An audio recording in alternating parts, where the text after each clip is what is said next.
Changemakers. Very nice to be able to be with you and chat about Hammond Forever House again. There we are. We talked to you in 2020 about Hammond Forever House, and you wanted to know how it's going. So I thought I'd make a little quick video for you.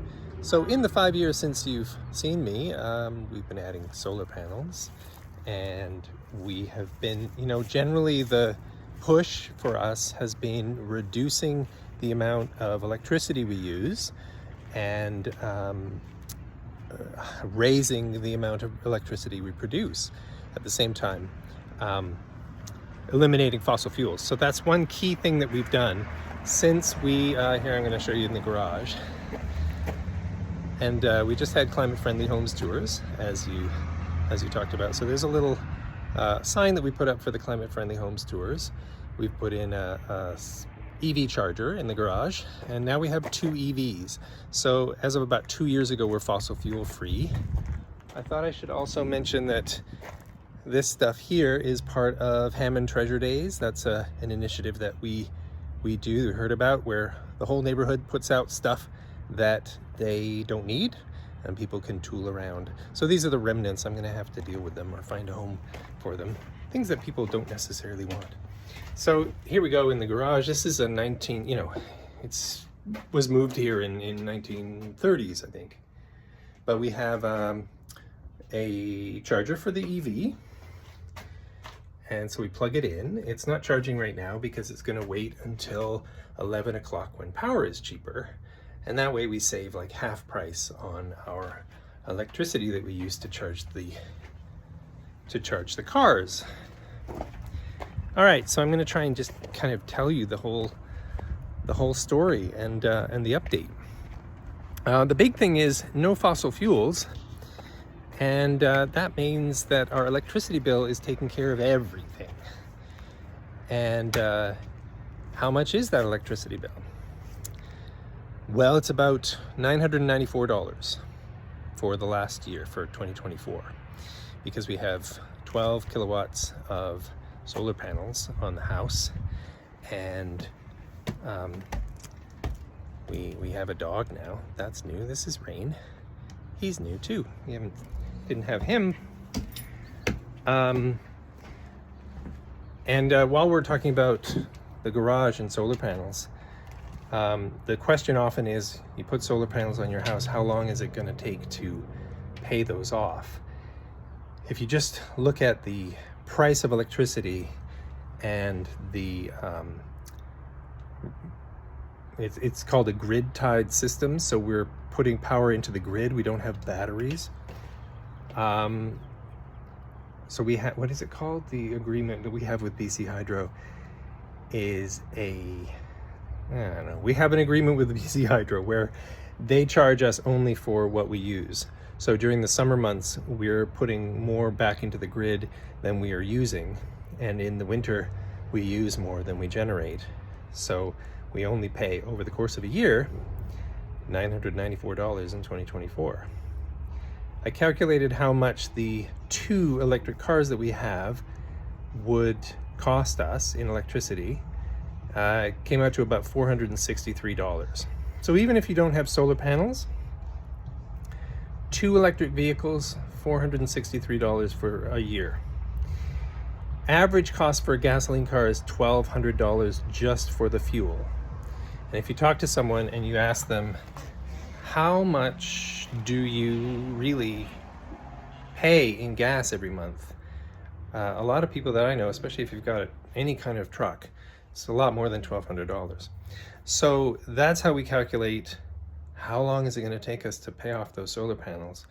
Well, we're offsetting gasoline as well as electricity in the house, as well as natural gas, so fossil gas. So yeah, about 9 years we figured. So right around 2031, the solar panels will have paid for themselves. How many things can you buy that pay for themselves is the question. So we're here in this is the Heritage front rooms of the house. I showed you before. I don't know if, I think there's been some restoration. Our wonderful neighbor, the mason, restored our beautiful brick fireplace. We do burn some wood in the winter, but less and less. And we have no fossil gas to heat the house, so electricity is heating the house. We do run a air conditioner every once in a while in the summer because it gets a little hot and one of the main compromises of this house, just like before, is that these rooms have thin walls. They're heritage on the inside, they're heritage on the outside. So properly insulating them, we can't do it. So this is the floor that gets the warmest in the summer. Let's see, what else I want to tell you about? Oh yeah, in that time we have upgraded our appliances. So we now have a washing machine and a heat pump condensing dryer that we're quite happy with. But most of the time, and that means that there's no vent to the outside, right? This is the dryer that's furthest away from the wall. And it just heats the house in the winter. It doesn't just blow the heat out of the house like a conventional one. But in the summertime, of course, we come out here and we hang our laundry. And in the wintertime, we come in here, and because it's rainy and cold outside, we hang our laundry from this nice little rack that I think was somebody's parents, and I rigged up. And we feed the cats. So your question was, how's it going in the last 5 years? Those are the big things. And what we're working on right now is, of course, still trying to reduce energy use, even though we've got 2 teenagers who love to play video games. And we're also working on, actually, we still got some single pane windows up on that top floor that I just showed you, and we're trying to get a Heritage grant so that we can double pane them. I don't know if I showed you last time. This is this is probably new actually. This is what's heating the house. We're using water to heat the house. This is a heat pump water heater. We are taking the heat out of air that's being exhausted from the house. We have a ventilation system. If you seal a house, you need to mechanically change the air in it so you have nice fresh air. And so a heat recovery ventilator is how you do that and still maintain the heat. That is the heat pump.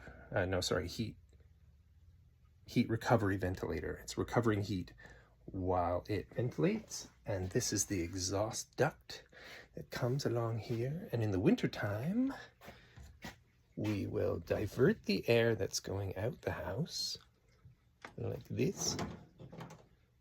Send it through here into the heat pump. Takes more heat out of it, puts it in some water, pumps that water around the house via these nice red pipes, heats the house, and sends the colder air, continues out the house. In the summertime, we turn the heating off. Actually, on April 9th, we were able to turn the heating off because the house is so well insulated. So the air is now being just exhausted out. What else are we doing? Oh, this is going to be long. I'm sorry. Okay. Another thing we're doing is basement suite. So there is currently a grant from BC Housing whereby if you build a basement suite or a secondary suite, you can get a loan for up to half of the costs of doing that. And if you rent it out below market value for 5 years, they forgive the loan. So it's essentially a gift. So we've been putting electricals and things in the walls, and this is an opportunity for you to see how thick the walls are. That's how thick the walls are. This is how to, it's like a homemade super insulated wall. Whatever wall you've got back there, maybe it's concrete, maybe it's wood, whatever. You put a 2-inch, this is 2-inch thick styrofoam just the standard EPS. That's it's lower carbon footprint for producing this white styrofoam than this stuff. So this is XPS, and it is higher R value, insulates better, but it uses more, needs more carbon to produce. So that's why we used the white stuff. It's cheaper. We put 2 inches, just sheets all across, all over the walls, all around the walls. 2 inches, so that's a thermal break. It doesn't allow the heat to pass through studs into the concrete, into the wall, into the dirt. And then we built a just a regular stud wall, like every builder knows how to do, and now I know too. And then you insulate that with Roxolbad insulation. That's nice, good BC product made from rock. So this will be a basement suite. Now you were asking me also about the climate friendly homes tours that we were part of. That's a program where homeowners like me who have done some work and made their homes more energy efficient and added solar panels and fun things like that, open our homes to anybody who wants to come by. And that was last weekend. It's a great program. It happens in 10 municipalities all across BC, funded by BC Hydro, organized by the Community Energy Association.